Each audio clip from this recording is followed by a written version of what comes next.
Everyone, today I'm going to be summarizing week 10's reading.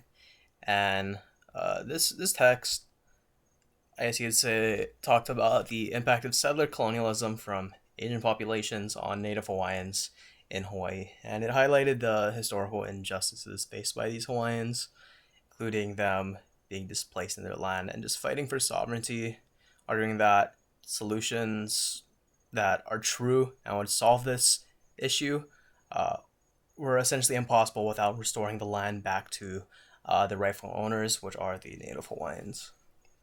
The author also critiques how settler perspectives just dominate everything and neglect Native voices, emphasizing that there is an importance of recognizing Native rights and the role of settlers in colonial systems, uh, especially from the lens of Asian communities where they were brought here for contract work, essentially viewed as the oppressed. But on this side of the story, in this reading which we've read, it seems that Asian settlers were actually contributing to even more oppression outside of just their own ethnicities, branching out to Native Hawaiians who ultimately were even further oppressed by having Hawaii become more and more of a settler state through colonialism. But the text pretty much examines how there's these complex relationships between Asian settlers and their role in colonialism, particularly Filipinos, and how it aligned with even more settler goals.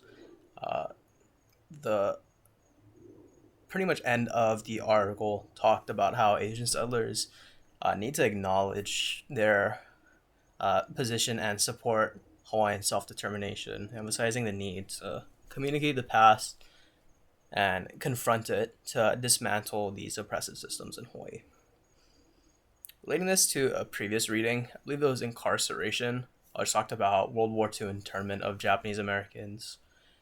Both texts address the historical injustice faced by these marginalized groups in the U.S. And the necessity of recognizing, confronting these injustices to achieve true equity.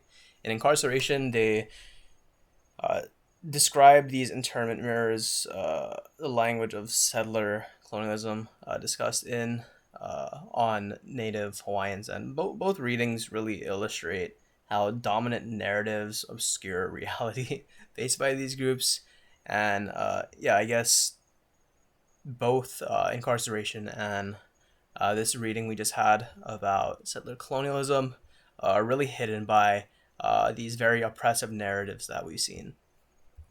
Connecting this to myself, I guess you could say I, of course, as someone who is Filipino and white, there's a lot of parallels in these historical narratives of Asian settlers in Hawaii and my own family's journey. I guess the reading emphasized that there's these complexities in Asian identity with colonial context, and these immigrant communities like Filipino heritage navigated their roles and essentially in society were shaped by colonialism without even knowing it. So I guess my family, in a sense, was also shaped by colonialism. Moving on to some questions we asked. First question I want to answer is, how do you think grassroots leadership or center person leadership relates to the community in Hawaii? And I think that uh, this style of leadership played vital roles in these communities in Hawaii because Hawaii is deeply rooted in these cultural values and it's the value of Hawaii and the islands. Community empowerment is a very big thing in Hawaii, and I think that grassroots leadership really encompasses all of this with the cultural connection, collective action we strive for in Hawaii with even more adaptive solutions and further resilience uh, towards these forces that we're facing. Last question I want to answer today is, in the world of activism, what do you think are the most important traits a person can have? And I think the most important trait a person can have in activism, connecting this to a previous article, Kochiyama, she was a very well-known activist you read about, and I think the one trait she had that a lot of activists really need today is the persistence. And persistence really helped her uh, have her voice reach wider audiences as well as inspire future activists to fight for the issues that they needed to.